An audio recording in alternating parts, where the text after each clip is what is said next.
दमा हा रिव्हर्सिबल आहे, तो पूर्णतः बरा होऊ शकतो. दमा म्हणजे कायमची औषधी घ्यावी लागणार असा गैरसमज आहे. श्वसन विकार आणि कोजागिरी पौर्णिमा या सगळ्यांचा काय संबंध आहे? स्ट्रेसफुल सिच्युएशन येते आणि त्यावेळी मग ज्यांना दमा असतो त्यांना दम्याचा अटॅक आलेला दाखवतात. तर ह्याच्यात कितपत तथ्य आहे? दम्याचा अटॅक जेव्हा येतो ना तेव्हा त्यांना इन्हेलर सजेस्ट करतात ना, ते पंप असतात द्यायचे, वापरायला थोडंसं त्यांना नकोसं वाटतं ते. तर त्याच्यावर काही आयुर्वेदामध्ये आहे का उपचार? या आणि अशा अनेक प्रश्नांची उत्तरं तुम्हाला जर हवी असतील तर आजचा पॉडकास्ट संपूर्ण बघा. नमस्कार, मी डॉक्टर चारुता कोपरकर. माझ्या पॉडकास्टवर तुमचं सगळ्यांचं परत एकदा स्वागत. आज आपण एका अतिशय महत्त्वाच्या विषयावर बोलणार आहोत. दमा, श्वसन विकार आणि कोजागिरी पौर्णिमा या सगळ्यांचा काय संबंध आहे? आजच्या विशेष भागामध्ये आपल्यासोबत आहेत डॉक्टर दीपक करजगीकर. दीपक माझा लहानपणापासूनचा मित्र आहे. तो परभणीमध्ये अतिशय प्रथितयश डॉक्टर आहे. गेली 25 वर्ष तो तिथे आयुर्वेदाची प्रॅक्टिस करतो. रुग्णांची सेवा करणाऱ्या वैद्यकीय क्षेत्रातील मान्यवरांना सकाळतर्फे दिला जाणारा महाराष्ट्र आयडल अवॉर्ड सुद्धा त्याला मिळालेला आहे. याच्या व्यतिरिक्त त्याला अनेक पुरस्कार मिळालेले आहेत. आणि आजचा आपला विषय आहे दमा, श्वसनाचे विकार आणि कोजागिरी पौर्णिमा याचा काय संबंध आहे? कारण दीपक गेली 22-23 वर्षापासून दम्याच्या पेशंटसाठी कोजागिरी पौर्णिमेला शिबिर घेतो. यावर्षी 6 तारखेला सोमवारी तो हे शिबिर घेणार आहे. ते कुठे आणि किती वाजता याचे डिटेल्स इथे तुम्हाला दिसतील. आणि या शिबिरामधून बऱ्याच रुग्णांना खूप फायदा झालेला आहे. त्याच्यासाठी मी खास त्याला विनंती केली आहे आणि आज तो आपल्याला सगळ्या प्रश्नांची उत्तरं देणार आहे. तर जास्त वेळ न घालवता आपण लगेच आपला एपिसोड सुरू करूया. तर नमस्कार दीपक, तुझं माझ्या चॅनलवर परत एकदा स्वागत. नमस्कार. ओके, तर तुमच्या माहितीसाठी सांगते की कोविडच्या काळामध्ये डॉक्टर दीपक यांनी आयुर्वेदाचा काढा आपल्याला घरच्या घरी कसा बनवता येतो याचा एक व्हिडिओ दिलेला आहे. त्याची लिंक सुद्धा मी तुम्हाला डिस्क्रिप्शन मध्ये शेअर करते. तर दीपक, तू वेळात वेळ काढून माझ्या चॅनलवरती दम्याची माहिती देण्यासाठी आलेला आहेस, त्याच्याबद्दल तुझे धन्यवाद. तर मला तुम्ही व्यासपीठ सर्वांशी संवाद साधण्यासाठी उपलब्ध करून दिल्याबद्दल मनपूर्वक तुझे आभार. सत्राची सुरुवात करण्यापूर्वी मी आरोग्य देवता धन्वंतरी, माझे सद्गुरू श्री दादा महाराज सांगवडेकर आणि माझे गुरु राजवैद्य डॉक्टर समीर जमदग्नी सर, प्रख्यात असे वैद्य आहेत, त्यांना वंदन करतो. ओके, आणि आपण आज या सत्राची सुरुवात करूया. येस, नक्की. तर सगळ्यात पहिला प्रश्न माझ्या प्रेक्षकांनी तुझ्यासाठी विचारलेला आहे, तो म्हणजे हे अस्थमा म्हणजे नेमकं काय असतं दीपक? आता खरं तर दमा म्हणजे कायमची औषधी घ्यावी लागणार असा एक सर्वमान्य असा गैरसमज आहे. राईट. पण आपण बघतो की दमा हा रिव्हर्सिबल आहे, योग्य प्रकारे आपण त्याच्याकडे अप्रोच झालो तर. ओके. आता सुरुवातीला आपण दमा म्हणजे काय ते समजून घेऊया. ओके. दमा म्हणजे काय, तर सगळ्यात महत्वाचं लक्षण असतं श्वासाचा वेग वाढणे. ओके. श्वासाला शिट्टी सारखा सुई असा आवाज येतो. नॉर्मल आपली ब्रिदिंग जी असते त्याची गती 1 मिनिटाला आपण साधारण 14 ते 18 वेळा श्वास घेतो. तर यामध्ये ती गती 30 पेक्षाही जास्त वेळा जाते. ओके. आणि त्यासोबतच चक्कर आल्यासारखे वाटणे, झोपल्यानंतर जास्त त्रास वाटणे, सतत खोकला येणे, श्वसन संस्थेत काहीतरी अडकल्यासारखे वाटणे आणि जीव घाबरल्यासारखे होणे, हे इतर सर्व लक्षणे आपल्या कुठेतरी दम लागतोय किंवा श्वसन संस्थेशी संबंधित दम आहे याचं आपल्याला कन्फर्मेशन होतं. ओके. पण मग आता ही लक्षणं तर तू सांगितलेस, पण मग याची कारणं काय असू शकतात? काय कारण असतात त्याची? महत्वाचं पहिलं आहे थंड आणि कफ वाढवणारा आहार. ओके. त्यासोबतच इतर आजारांमुळे, व्यवसायात असमर्थता, काही गोष्टींची जी व्यवसायजन्य आजारामुळे, सतत आता आपण बऱ्याच वेळा सेंट्रली एसी वापरतो, अशा शीत वातावरणात राहणे, शीत संपर्क सतत येणे, यासोबतच दिवसा झोपणे, रात्री जागरण, उशिरा जेवण करणे, दुग्धजन्य पदार्थ, कफ वाढवणारे पदार्थ वारंवार सेवन करणे. तसंच महत्वाचा भाग म्हणजे या आजारात आपल्याला अनुवंशिकताही बघावयास मिळते. अच्छा. तसेच व्यसनाधीन व्यक्तींना व्यसन, स्मोकिंग आणि इतर जे व्यसन केले जातात त्यामुळे सुद्धा या आजाराची शक्यता वाढते. त्यासोबतच सगळ्यात महत्वाचा भाग म्हणजे मानसिक ताणतणाव, जे की या आजारामध्ये ट्रिगरिंग फॅक्टर सारखे काम करतात. दम्याचा अटॅक येण्यासाठी एक प्रकारे ते सहाय्यभूत ठरतात असं म्हटलं तरी चालेल. ओके, म्हणजे आता तुझ्या म्हणण्याप्रमाणे आजकालचे लोकांचं लाईफस्टाईल बदललंय. ते रात्री त्यांना असं वाटतं की आम्ही जीवनशैलीमुळे होणारा आजार आहे. तू एका शब्दात खूप छान सांगितलंस. येस येस, म्हणजे आजकाल मुलांना वाटतं की ओके मी रात्री जागतो, सकाळी तर झोपतो ना, माझी झोप पूर्ण होते ना 8 तासाची, पण ते चुकीचं आहे. याच्यामुळे पुढे जाऊन असे आजार तर होऊच शकतात. निद्रेसाठी आयुर्वेदात खूप सुंदर शब्द सांगितलेला आहे. रात्रीचा निद्रेचा जो वेळ आहे त्याला रात्री स्वभाव प्रभाव म्हटलेलं आहे. रात्री 10 वाजल्यापासून सकाळी 5 वाजेपर्यंत स्वभावाने आणि प्रभावाने येणारी निद्रा जी एकंदर आपल्या आरोग्यासाठी आवश्यक आहे आणि ती आरोग्यदायी असते, त्या वेळातच ती घ्यायला हवी. त्याऐवजी आपण दिवसा झोप घेतली तर आपल्याला इतर आजार होऊ शकतात. राईट, हे खूप महत्वाची गोष्ट तू सांगितलीस, कारण हे नवीन जनरेशनसाठी खूप महत्वाचं आहे. दुसरं म्हणजे काय, खूप जणांना असं वाटतं की हा अस्थमा आहे ना संसर्गजन्य आहे, तर तसं असतं का? नाही, दमा हा संसर्गजन्य आजार नाही, पण आपण सांगितल्याप्रमाणे यामध्ये अनुवंशिकता आढळते. ओके, पण दम्याच्या रुग्णांना इतर संसर्गजन्य आजार होण्याची शक्यता खूप जास्त प्रमाणात असते. They are prone to all these infection, कारण त्यांची रोगप्रतिकार शक्ती पण कमी झालेली असते. त्यामुळं सतत श्वसन संस्थेची रोगप्रतिकार शक्ती आणि शरीराची रोगप्रतिकार शक्ती कमी झाल्यामुळं बऱ्याच वेळा ती इन्फेक्शन कॅच करतात आणि त्यामुळे हे इन्फेक्शन मात्र संसर्गजन्य असतात, पण दमा संसर्गजन्य नाही. ओके, म्हणजे इतर आजारांमुळे दमा वाढू शकतो, पण दमा संसर्गजन्य नाहीये, तो घरातल्या इतरांना होऊ शकत नाही. ओके, बरं, आता तू म्हणजे अस्थमाचा समजा अटॅक आला असं म्हणतात बरेच जण, पण बऱ्याच पेशंटला माहिती नसतं की हे अटॅक म्हणजे नेमकं काय होतं त्यावेळेला. मुख्यतः काय, श्वसनाचा वेग खूप जास्त प्रमाणात वाढतो. ओके, त्याला महत्वाची कारण एखाद्या अलर्जीशी संपर्क, म्हणजे ते सोयाबीन तेलही असू शकतं, थंड वारंही असू शकतं, एखादा असात्मता निर्माण करणारा पराग किंवा कुठल्या व्यक्तीला मधासारख्या प्राणिज पदार्थ किंवा एखादी धूळ, दसऱ्याच्या वेळी जी साफसफाई केली जाते त्यावेळी निघणारी धूळ, असा कुठल्याही अलर्जन्सला आपलं शरीर हायपर रिस्पॉन्स देतं. बऱ्याच वेळा आपण सामान्य व्यक्ती जे असतो, आपल्या नाकात जर धूळ गेली तर आपल्या श्वसन संस्थेची रचनाच अशी आहे की त्याला शरीर फॉरेन बॉडी सारखं ट्रीट करतं आणि डास असो किंवा एखादा कीटक असो किंवा जीवाणू विषाणू असो किंवा धूळ असो, त्याला पटकन बाहेर काढून टाकण्याचा प्रयत्न करतं, 4 शिंका आणतं. असं ऍक्शन तिथं घडते आणि शिंका खोकला येऊन ते बाहेर जातं. पण दम्याच्या व्यक्तीमध्ये काय होतं की तीव्र प्रमाणात हा हायपर रिस्पॉन्स असतो. ओके, शिंका त्यांना येतच राहतात, पाणी नाकात येतच राहतं आणि सतत हे स्त्राव श्वसन संस्थेत आल्यामुळं श्वसन संस्थेचा हायपर रिस्पॉन्स म्हणजे श्वसनाचा वेग एवढा वाढतो, आपल्या कॅरोटिड बॉडीज ऍक्टिव्हेट होतात आणि आपल्या मेंदूकडे सिग्नल पाठवले जातात आणि शरीराला ऑक्सिजन कमी पडायला लागतो.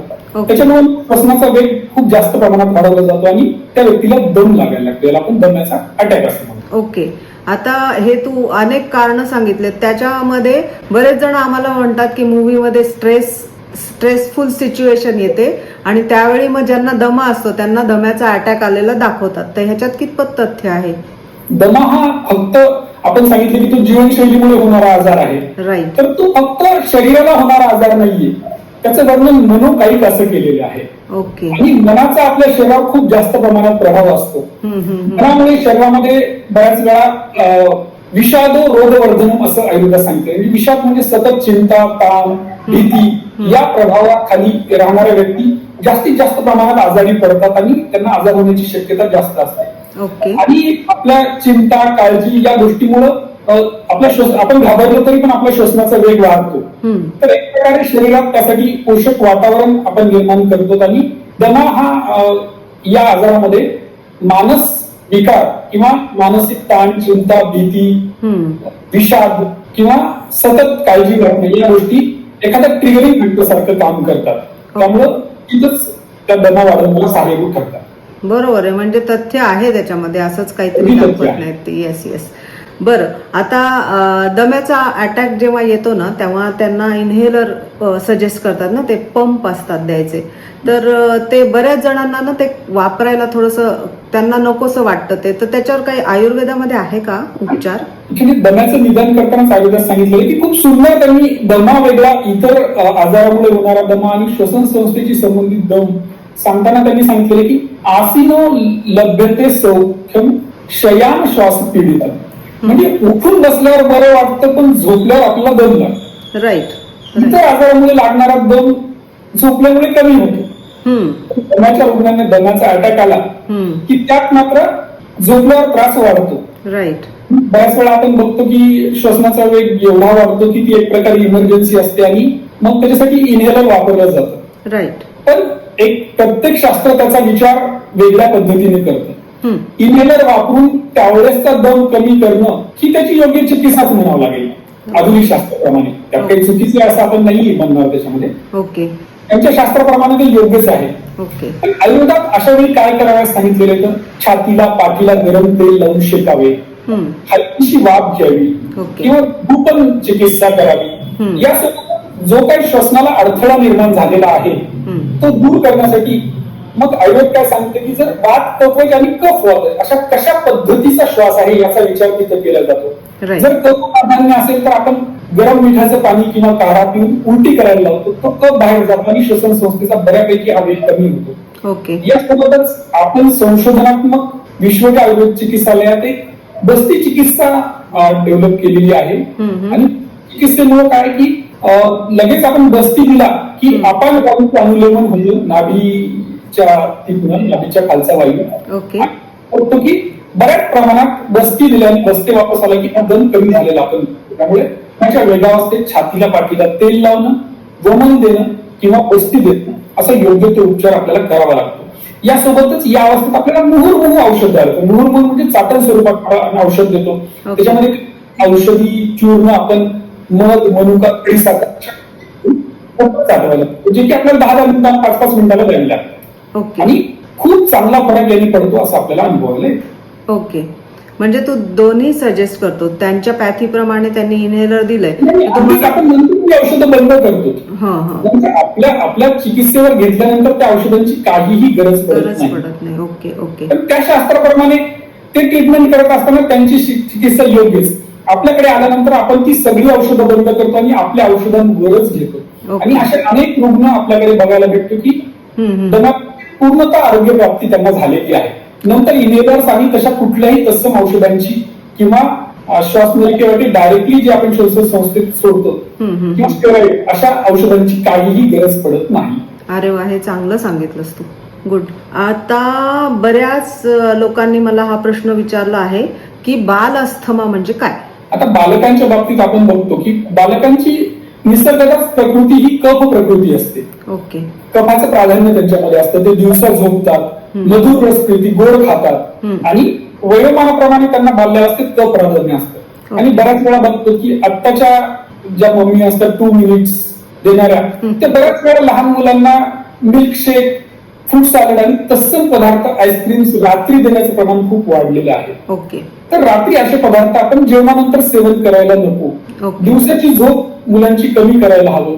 रात्री त्यांनी योग्य वेळी झोपावं. आणि आपण बघतो की मुलांमध्ये व्यायामाचा अभाव, त्यामुळे पचनशक्ती त्यांची मंदावलेली असते आणि अशा स्थितीत जर त्यांना जास्त प्रमाणात खाऊ घातलं किंवा खूप खाण्याचा आग्रह आईच्या प्रेमामुळे केला जातो त्यामुळे त्यांना तसेच अलर्जनशी संपर्क ह्या सगळ्या कारणांमुळे त्यांना बाल्यावस्थेत दमा आपल्याला बघायला भेटतो. आणि आपल्या क्लिनिकमध्ये अनेक छोटी मुलं येतात आणि आपण बघतो की त्यांच्या अग्नीवर काम करतो. मुख्यतः सुंदर सूत्र आलेलं आहे की रोगा सर्वेपी मंदाग्नी.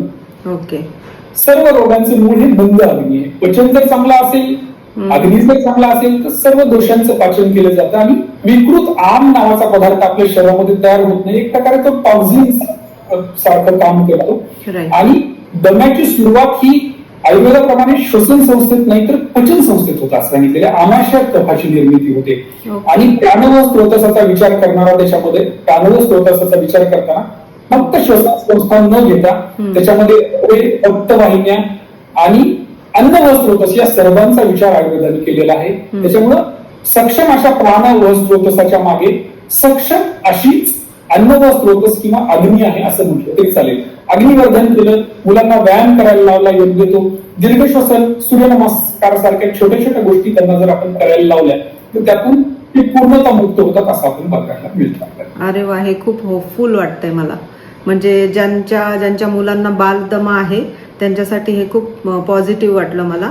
आणि हा बालदमा मग असं जीवनशैली आहार बदलला तर किती वर्षापर्यंत म्हणजे फरक पडू शकतो याच्यामध्ये? साधारण माझ्याकडे आल्यानंतर मी बघतो की 2-3 महिन्यातच त्यांना खूप चांगला फरक पडतो. ओके. त्यानंतर आम्ही एक निरामय योग प्रसार संशोधन केंद्रातर्फे संशोधनात्मक कार्य करतो दम्यावर. तिथे आम्ही लहान मुलांसाठी योगाचं शिबिर पण घेतो. तिथे मी त्या मुलांना जायला लावतो आणि त्यांना नियमित सूर्यनमस्कार, योगाभ्यास असं घरी करायला लावतो. आणि बऱ्याच वेळा बघतो की आपण त्यातनं ते खूप छान बाहेर पडतात. यासोबतच आपण मुलांना सुवर्णकल्प, कुमार कल्याण रस सारखी औषधं किंवा इतर काही सुवर्णकल्प त्यांना वापरतो, ज्यामुळे त्यांची रोगप्रतिकार शक्ती वाढते आणि हायपर सेन्सिटिव्हिटी टू अलर्जन्स ही पण बऱ्याच अंशी कमी. गुड, चांगलंय, ऐकून छान वाटलं. आणि अजून एक प्रेक्षकांचा प्रश्न असतो की अस्थमा कायमचा बरा होऊ शकतो का? अगदीच, अस्थमा हा रिव्हर्सिबल आहे, तो पूर्णतः बरा होऊ शकतो. पण त्याच्यामध्ये आपण पंचसूत्री सांगितलेली आहे. त्याच्यामध्ये आपण योगायुर्वेदीय जीवनशैली असं सांगितली. हा जीवनशैलीमुळे होणारा विचार आहे. तर आपण दम्यामध्ये जो विचार केलेला आहे तो योग आणि आयुर्वेद यांना जी आवश्यक आहे ती जीवनशैली आपण त्यांना त्याचा अवलंब करायला सांगतो. त्यानंतर योग्य ते निदान करून आयुर्वेदीय औषधी चिकित्सा, त्याच्यासोबतच पंचकर्म उपचार. त्याच्यामध्ये आपण 5 प्रकारचे पंचकर्म करतो. वमन, विरेचन, बस्ती, नस्य आणि रक्तमोक्षण असे 5 पंचकर्म सांगितलेले आहेत. पण रक्तमोक्षणाचा वापर आपण याच्यामध्ये करत नाही. तर वमन, विरेचन, बस्ती आणि नस्य या 4 कर्मांचा मुख्यतः वापर आपण याच्यामध्ये करतो. त्याच्यानंतर पंचकर्माद्वारे शरीर शुद्धी झालं की रसायन सेवन आपण त्यांना करावं सांगतो. रसायन सेवन म्हणजे अपुनर्भव असा विचार आयुर्वेदात आलेला आहे. च्यवनप्राश किंवा अमृतप्राश किंवा सुकल्प ह्या ज्या गोष्टी आहेत त्या रसायन म्हणून सांगितलेल्या आहेत. म्हणजे शरीराची झीज भरून काढणाऱ्या, शरीरात नवनिर्मिती करणाऱ्या, आजार बरे करणाऱ्या आणि अपुनर्भव परत आपल्याला ते आजार होणार नाही याची काळजी घेणारी. आणि यासोबतच 5वी महत्वाची गोष्ट राहिली योग आणि प्राणायाम याचा आपल्या जीवनशैलीमध्ये नियमित अंतर्भाव करणे, योग्य तो व्यायाम घेणं. या पंचसूत्रीद्वारे निश्चितच दम्याच्या रुग्णांना आरोग्य प्राप्ती होताना आपल्याला बघावयास मिळते. So asthma is reversible. But COPD ते जर क्रोनिक एखादं स्वरूप त्यांनी धारण केलं ऑब्स्ट्रक्टिव्ह पल्मोनरी डिसीज, तर त्यामध्ये मात्र श्वासनलिका कायमची आकुंचित होते किंवा इतर आजार जर त्यात निर्माण झाले तर ते मात्र रिव्हर्सिबल नसतात. पण दमा रिव्हर्सिबल आहे, त्यात आरोग्य प्राप्ती होऊ शकते. ओके, म्हणजे लक्षात आल्यानंतर लवकरात लवकर त्याचं निदान आणि त्याची ट्रीटमेंट, उपचार घेणं खूप गरजेचं आहे. अगदीच. ओके, आता माझ्या माहितीप्रमाणे आयुर्वेदामध्ये कोजागिरी पौर्णिमेला तर खूप महत्व आहे, राईट? हा ऋतू बदलाचा काळ आहे. जेव्हा कोजागिरी पौर्णिमा येते तेव्हा हा ऋतू बदलाचा काळ आहे. तर मग ह्या कोजागिरी पौर्णिमा, श्वसनाचे आजार याचा नेमका काय संबंध आहे? कारण तू त्याच्यावरती शिबिरं पण घेतोस हे मला माहिती आहे. तर ते जरा तू एक्सप्लेन करशील का? कोण जागर म्हणजे कोण जागा आहे असं विचारलेलं आहे. आणि मुख्यतः हे कोजागिरीच्या दिवशी जे जागरण करायचं असतं ते धनलक्ष्मीच्या प्राप्तीसाठी आपण करतो किंवा धनधान्याचा लाभ व्हावा याच्यासाठी करतो. ओके. पण त्यासोबतच हा जागर आरोग्य लक्ष्मीचाही व्हावा, आपल्याला आरोग्य प्राप्ती व्हावा. मुळात हाच आपल्या आजचाही सेशनचा आणि आपण कोजागिरीला जे औषध देतो त्याचा मुख्यतः उद्दिष्ट आहे. तर खगोलशास्त्रीय दृष्ट्या जर आपण बघितलं तर ही खूप वैशिष्ट्यपूर्ण अशी पौर्णिमा आहे, दसऱ्यानंतर येणारी अश्विनी पौर्णिमा. आणि यामध्ये काय होतं की खगोलशास्त्रीय दृष्ट्या चंद्र हा पृथ्वीच्या सर्वात जवळ असतो. ओके. त्या दिवशी आणि चंद्र हा औषधांचा राजा आहे. अथर्ववेदात सांगितलेलं आहे की चंद्रमा मनसो जात, तो मनाचा तसेच औषधी वनस्पतीचाही राजा आहे. श्रीकृष्ण सुद्धा म्हणतात गीतेमध्ये की सर्व औषधींचं पोषण मीच करतो. तर या प्रकारे चंद्र आणि मन, चंद्र आणि औषधी, तर या दिवशी आपल्याला औषधाची पोटेन्सी किंवा कार्यकारी तत्व, आयुर्वेदात ज्याला वीर्य असं म्हटलेलं आहे, हे सगळ्यात जास्त असतं हे आपल्याला अनुभवास आलेलं आहे. आणि कोजागिरीच्या चंद्रांमध्ये अमोघ अशी शक्ती असते.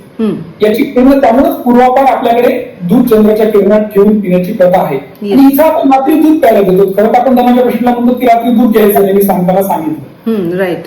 ह्या चंद्राच्या किरणांची शक्ती त्याच्यामध्ये येते आणि त्याच्यासोबत जर आपण हे औषध सेवन केलं तर या औषधाद्वारे विरेचन पण घडत असतं. त्यामुळे या दिवशी दूध, जागरण, चंद्र आणि ते सुंदर आल्हाददायक असं मनमोहक असं चांदण्या आणि ते वातावरण एक प्रकारे शारीरिक आणि मानसिकरित्या आपल्याला छानपैकी सक्षम करतं, चंद्रावर एक प्रकारे ध्यान केलं जातं त्या दिवशी आणि मन प्रफुल्लित होतं, कारण गाण्याचे कार्यक्रम असतात राईट. आणि असलं छान वातावरण असतं, विविध गुणदर्शनाचे कार्यक्रम, त्यामुळे दम्याच्या रुग्णांना याचा खूप लाभ होतो. अरे वा, मला पण हे ऐकून छान वाटलं की खरंच इतकं छान.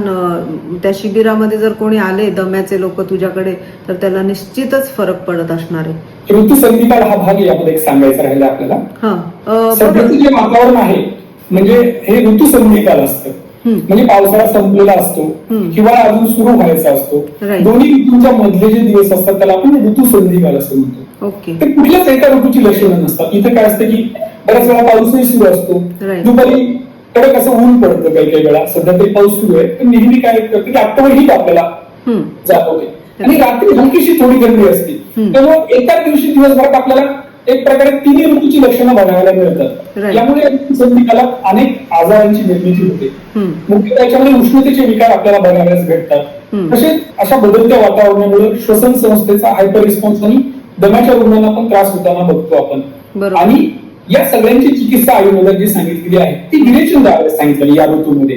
आणि तमक श्वासाच्या रुग्णामध्ये सुद्धा सांगितलेली आहे त्यांनी चिकित्सा सांगताना की तमकेतू विरेचन. तमकेतू विरेचन म्हणजे तमक श्वासाच्या पेशंटमध्ये वमनोत्तर विरेचन द्यावं असं सांगितलेलं आहे. ओके. तर विरेचन ही एक प्रकारे या ऋतूची चिकित्सा आणि दमा आणि श्वसन विकाराची पण चिकित्सा आहे. ओके. त्यामुळे या ऋतूमध्ये आपण दूध, गरम दूध प्यायला सांगतो ना, थंड दूध प्यायचं नसतं आणि रात्री काही सोबत खायचं सुद्धा नसतं यावेळी. ओके. फक्त गरम दूध प्यायचं आणि आपण रुग्णांना त्यामध्ये औषध देतो. इथं आपण 9 ते 7 या वेळात ते शिबिर घेतो आणि त्यामध्ये टाकायला औषध देतो आणि त्यामुळे छानपैकी विरेचन होतं, शरीरातलं दूषित कफ आणि पित्त बाहेर निघून जातो Right. आणि अशा प्रकारे ऋतुसंधिकाला एक प्रकारे विरेचन घडतं आणि अनेक आजारांना प्रतिबंध करता येतं. हो, चांगलंय, गुड. आता तू हे जे शिबिर आहे ते 22 वर्षापासून तू हे शिबिर घेतोयस, तर ह्याच्यामध्ये म्हणजे दम्याचा त्रास कमी झालेले आणि असे बरेच पेशंट्स असतील ना, तर त्यांचे काही अनुभव तू शेअर करू शकतोस का? यावर्षी कोजागिरी 6 ऑक्टोबरला आलेली आहे, सोमवारी. तर आपण सकाळी 9 ते 7 या वेळात प्रत्येक पेशंटला बघून रुग्ण प्रकृती परीक्षण करून, नाडी परीक्षण करूनच हे औषध देतो. न बघता आपण कुठल्याही व्यक्तीला हे औषध देत नाही. इथे प्रत्यक्ष जे व्यक्ती येतात त्यांनाच या औषधाचा लाभ मिळतो, त्याशिवाय आपण देत नाही. असे अनेक अनुभव आहेत. यावेळेस तर 23वं वर्ष आहे आणि तुझ्या शुभेच्छा एका वेगळ्या पद्धतीने मला यावेळेस मिळाल्या. येस, माझ्या शुभेच्छा नेहमी तुझ्या बरोबर आहेत. तर अनेक माझे अनुभव आहेत त्याच्यामध्ये. माझ्याकडे एक छोटा मुलगा यायचा आणि त्याचे आजोबा त्याला घेऊन यायचे आणि सतत त्याला दम्याचा त्रास व्हायचा आणि तो आपल्याकडे यायला लागल्यानंतर त्याला 2-3 महिने आपण औषध दिले आणि कोजागिरीचं औषध त्याला दिलं 2 वर्ष आणि त्याला खूप चांगला फरक पडला. ओके. हे त्रास त्याला व्हायचे बंदच झाले. मग आजोबा परत जेव्हा आले तेव्हा त्याचं प्रगती पुस्तक आणि पेढे होते माझ्यासाठी. छान पैकी त्यांनी पेढ्याचा बॉक्स आणला होता. अच्छा, गुड. त्यांचा चेहऱ्यावरील आनंद आणि समाधान बघून मला इतकं छान, म्हणजे डॉक्टर व्हायला कुठेतरी आपल्याला we feel proud for that की आपण असं नोबेल प्रोफेशन मध्ये आलो आणि आपल्या हाताने काहीतरी चांगलं मिळते. नक्कीच. अशीच एक स्त्री रुग्ण माझ्याकडे यायची, ती पंढरपूरहून माझ्याकडे यायची आणि ती लांब लांबचे रुग्ण येतात. पंढरपूरहून यायचे, काही दिवस तिने औषधं घेतली आणि तिला खूप चांगला फरक पडला आणि आळंदी ते पंढरपूर वारी तिला करता आली पायी. अरे बापरे, गुड. असा अनुभव इतके छान. आणि तिने सांगितले की डॉक्टर तुमच्यामुळे आळंदीची वारी करता आली. इथे कलेक्टर ऑफिस मध्ये माझे रुग्ण माझ्याकडे यायचे. प्रत्येक वर्षी त्यांना आयसीयू ऍडमिशन लागायचं, प्रत्येक वर्षी त्यांना ऍडमिट करावं लागायचं, आयसीयू त्यांना अँब्युलन्स करून न्यावं लागायचं. एकदा तर रात्री मला त्यांचं 2 तास फोन आला आणि घरी बोलावूनच त्यांना मी दिली. आणि त्यानंतर साधारण 16-17 वर्ष झाले त्यांना. एक महिनाभर आपण त्यांना औषध दिली आणि वर्षभर त्यांची एकूण औषधं चालू ठेवली, पंचकर्म, योगा. आणि मागच्या 16-17 वर्षात त्यांना एकदाही त्रास नाही आणि गिरनार पर्वत सलग 2 दिवस त्यांच्या मुलींसोबत चढले उतरले. अरे बापरे, धक्का होतो. श्वसन संस्थेची इतकी शक्ती वाढली म्हणून असे अनेक अनुभव असतात. आणि या अनुभवामुळं एक वैद्य म्हणून, एक डॉक्टर म्हणून मला वाटतं की मला खूप समाधान मिळतं की माझं जीवन समृद्ध झाल्यासारखं होतं. असं जेव्हा आपल्याला रुग्ण सांगतात की खरंच खूप प्रसन्नता देण्यात असते आपल्यासाठी. I can understand. किती आनंद होत असेल. नक्कीच. बरं, आता तुला मी असं, आता तू अशी शिबिरं घेतच असतो ना, तर वार्षिक असतं का कोजागिरीचं आणि दम्यासाठी? प्रतिवर्षी घेत असतो आपण कोजागिरीच्या दिवशी ते शिबिर. ओके. मग लोकांना जर आताच्या शिबिरात सहभागी व्हायचं असेल तर काय करायला पाहिजे? आता त्यांना सुरुवातीला नावनोंदणी करावी लागेल अगोदर. ओके, त्याचा काही प्रत्येक फॉर्म वगैरे आहे शिबिर- का तुला मी डायरेक्ट तुझा पत्ता आणि फोन नंबर दिला तर तुला कॉन्टॅक्ट करू शकतात का ते त्याच्यावर? ओके. आता दम्यासाठी कायमस्वरूपी उपाय शोधणारे जे काही लोक आहेत आणि ज्यांना तुझ्या शिबिरामध्ये यायला मिळणार नाही किंवा जमणार नाही त्यांच्यासाठी तुझा काही मेसेज आहे का, किंवा तू काय सांगू शकशील त्यांना, किंवा त्यांनी काय करायला पाहिजे? आहार, जीवनशैली आणि थोडक्यात काय करता येईल हे सांगशील तर बरं होईल. आत्ताच आपण सांगितलं की आपण दम्यासाठी पंचसूत्री घेतलेली. राईट. तर त्याच्यामध्ये मुख्यतः पहिला भाग जो आपण सांगितलेला आहे ते आयुर्वेदिक चिकित्सा. राईट. आयुर्वेदिक चिकित्सा देताना प्रकृती परीक्षण ही महत्वाची गोष्ट आहे. ओके. आईला सांगितलं की पुरुषम वृक्ष, त्याच्यामुळे एकच औषध आम्ही सगळ्यांना नाही देत. राईट. राईट. प्रत्येकाचं प्रकृती परीक्षण, नाडी परीक्षण, त्याची श्वसन संस्था कशी आहे, पचन संस्था कशी आहे, एकंदर त्रिदोषांची स्थिती कशी आहे, सप्तधातू कशी आहे, मनोह स्त्रोतसाचं परीक्षण, अशा सगळ्या गोष्टी करूनच आम्ही त्याची जी चिकित्सा असते किंवा ट्रीटमेंट आम्ही निश्चित करत असतो. त्याच्यामुळे तुम्ही एक जवळच्या आयुर्वेदिक चिकित्सकाकडे जा, तुमचं प्रकृती परीक्षण करून घ्या. आपण आपल्या गाडीची सर्व्हिसिंग नियमित करतो, पण तसं आपल्या शरीराच्या बाबतीत मात्र आपण विचार करत नाही. राईट. राईट.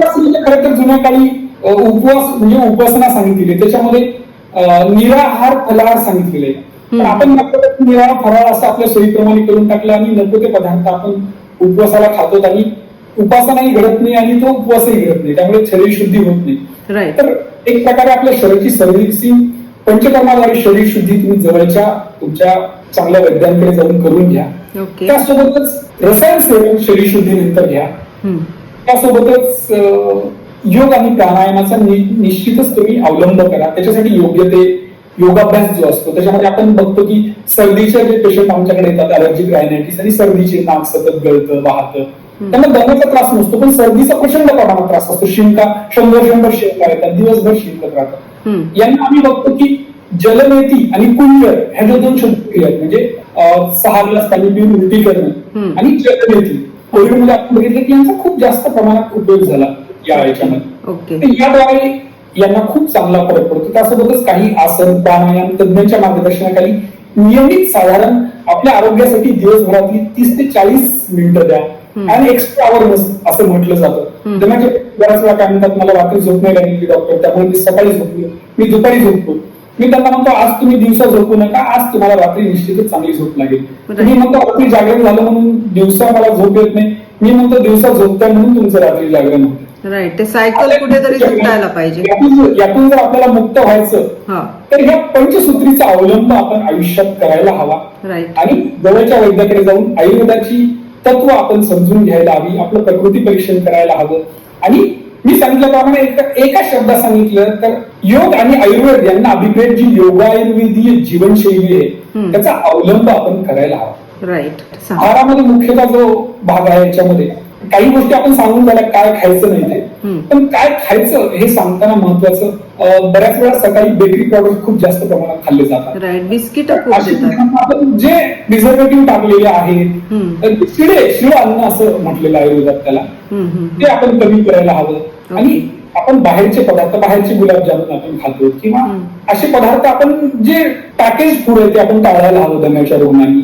घरी तयार केलेले ताजे अन्न पदार्थ, योग्य त्या प्रमाणात मसाल्याच्या पदार्थांचा वापर करायला हवा. त्याच्यामध्ये दालचिनी आहे, विलायची आहे, पिंपरी सारख्या गोष्टी आहेत किंवा लवंग आहे, आलं आहे, या सगळ्या गोष्टींचा, धने, जिरे, हिंग, या सगळ्या मसाल्याचे जे आरोग्यदायी पदार्थ आहेत, विकतचे मसाले न वापरता आपण जर घरी हे मसाले तयार केले आणि योग्य त्या प्रमाणात याचं जर प्रमाण ठेवलं आणि ते जर आपल्या आहारात वापरले तर याचा खूप चांगला आहारात केलेले बदल, योग्य त्या प्रमाणात आपण घरी तयार केलेलं तूप खायचं विकतचं तूप खाण्यापेक्षा, हे तसंच मला खूप चांगलं असतं.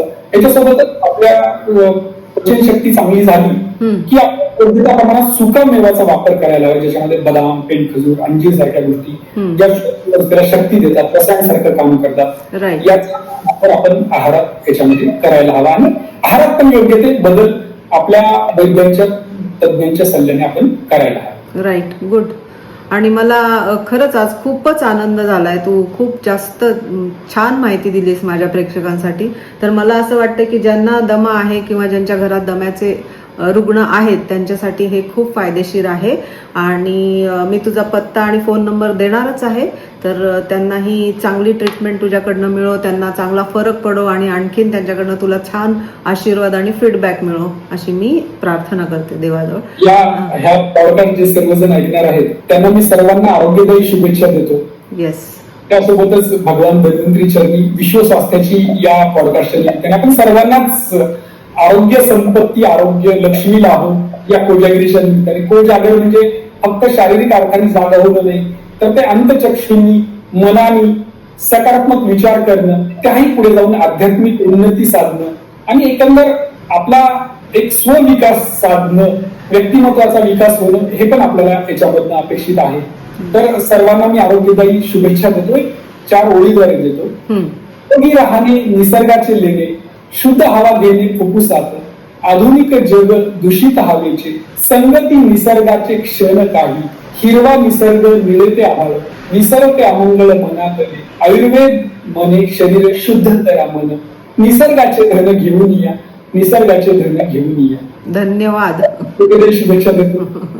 धन्यवाद. असंच वेगवेगळ्या विषयांवरती तुझ्याशी बोलायला आवडेल मला. खूप खूप धन्यवाद दीपक. खूप खूप धन्यवाद. मलाही खूप छान वाटलं. येस.